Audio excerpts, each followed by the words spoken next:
Hi friends, good morning. ನಾನು ನಿಮ್ಮ electrician Ravikiran. ಬೆಳಗ್ಗೆ ಎದ್ದು ನನ್ನ ಮುಖ ನಾನೇ ಒಂದ್ಸಲ ವೀಡಿಯೋ ಮಾಡ್ಕೊಂಡೆ.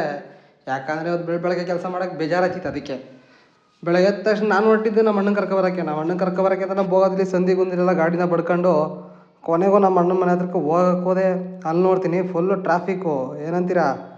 ಅದನ್ನೆಲ್ಲ ಮುಗಿಸ್ಕೊಂಡು ದೇವಸ್ಥಾನದೆಲ್ಲ ನೋಡ್ಕೊಂಡು ನಮ್ಮ ಅಣ್ಣನ ಪಿಕಪ್ ಮಾಡ್ಕೊಂಡು ಹೊರಟಿದ್ದೆ ಬಳ್ಳಳ್ಳಿಲಿ ಅಂದರೆ ಗೊತ್ತಲ್ಲ, ಚಿಕ್ಕಣ್ಣ ಫೇಮಸ್ಸು. ಆ ಬಳ್ಳಳ್ಳಿ ಏನು ಕೆಲಸ ಇತ್ತಪ್ಪ ಅಂದರೆ ತಾರಸಿ ಪೈಪ್ ಹಾಕಬೇಕಿತ್ತು. ತಾರಸಿ ಪೈಪ್ ಹಾಕೋಕ್ಕೆ ಅಂತ ನಾನು ನಮ್ಮ ಅಣ್ಣನ ಕರ್ಕೊಂಡು ಹೊರಟೆ. ಅದಕ್ಕೂ ಮೊದಲೇ ನಮ್ಮ ಮೇಸ್ತ್ರಿ ಅಣ್ಣ ನಮಗೂ ಮೊದಲೇ ಹೋಗ್ಬಿಟ್ಟು ಎಲ್ಲದನ್ನು ರೆಡಿ ಮಾಡ್ತಾಯಿದ್ರು. ಅವ್ರನ್ನ ನೋಡ್ಕೊಂಡು ನಾವು ಕೆಲಸ ಸ್ಟಾರ್ಟ್ ಮಾಡ್ತಿದ್ದಂಗೆ ಟೀ ಬಂತು. ನಾವು ಗೊತ್ತಲ್ಲ, ಏನೇ ಬಿಟ್ರು ಟೀ ಮಾತ್ರ ಬಿಡೋಲ್ಲ. ಟೀ ಕುಡ್ಕೊಂಡು ಕೆಲಸ ಎಲ್ಲ ಮುಗಿಸಿ ಕೊನೆಯದಾಗಿ ಒಂದು ವೀಡಿಯೋ ಮಾಡ್ಕೊಂಡೆ. ಯಾಕಂದರೆ ನಮ್ಮ ಸೇಫ್ಟಿ ಮುಖ್ಯ. ನಮ್ಮ ಮತ್ತೆ ಹೆಂಗಿತ್ತು ಏನು ಪ್ಲ್ಯಾನ್ ಎಲ್ಲ ಗೊತ್ತಾಗಬೇಕಲ್ಲ, ಅದಕ್ಕೆ ಒಂದು ವೀಡಿಯೋ ಮಾಡ್ಕೊಂಡೆ. ಅಲ್ಲಿಂದ ನಾಷ್ಟ ತಿನ್ಕೊಂಡು ಮನೆಗೆ ಬಂದ ತಕ್ಷಣ ಕಸ್ಟಮರ್ ಕಾಲ್ ಮಾಡಿದ್ರು, ರಿಪೇರಿ ಇದೆ ಬನ್ನಿ ಅಂತ. ಅಲ್ಲೋಗಿ ನೋಡ್ತೀನಿ ಅವ್ರ ಪ್ಲೆಗ್ ಸಾಕೆಟೇ ಸುಟ್ಟೋಗಿತ್ತು. ಆ ಪ್ಲೆಗ್ ಸಾಕೆಟ್ ಚೇಂಜ್ ಮಾಡಿ ಅವರೇ ಅಲ್ಲೇ ಒಂದು ಎಕ್ಸಾಸ್ಟ್ ಫ್ಯಾನು ಹಾಕ್ಕೊಡ್ಬೇಕಿತ್ತು ಅಂತಂದರು. ಅದಕ್ಕೆ ಹೋಗಿ ಬೋಗೋದಿಲ್ಲ ಒಂದು ಎಕ್ಸಾಸ್ಟ್ ಫ್ಯಾನ್ ತಗೊಂಡು ಹೋಗಿ ಫಿಟ್ ಮಾಡಿದೆ.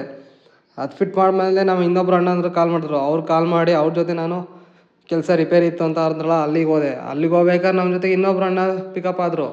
ಅವರು ಕರ್ಕೊಂಡು ನಾನು ಹಿಂದ್ಗಡೆ ಸೀಟಿಗೆ ಜಂಪ್ ಆಗಿ ಕೆಲಸ ಹತ್ರ ಹೋದೆ. ಏನು ಕೆಲಸ ಇತ್ತು ಅಂದರೆ ಇವತ್ತು ಅಲ್ಲಿಗೆ ಸೋಲಾರ್ ಲ್ಯಾಂಪ್ಗಳು ಹಾಕಬೇಕಿತ್ತು. ಸೋಲಾರ್ ಲೈಟ್ ಹಾಕೋಕ್ಕೋಸ್ಕರ ಸಾಹಸ ಎಲ್ಲ ಪಟ್ಟಿದ್ದೀನಿ. ಕಾಂಪೌಂಡ್ ಮೇಲೆಲ್ಲ ಹತ್ತಿ ಸೋಲಾರ್ ಲ್ಯಾಂಪ್ನ ಕೊನೆಗೂ ಕಟ್ಟಿ ಮುಗಿಸ್ದೆ. ಹಂಗೆ ನಾನು ಬರ್ಬೇಕಾದ್ರೆ ಇದೇ ತಾರಲ್ಲಿ ಬಂದಿದ್ದು. ಆ ತಾರದೊಂದು ವೀಡಿಯೋ ಹಾಕ್ತಿದ್ದೀನಿ ನೋಡಿ ಹೆಂಗೆ.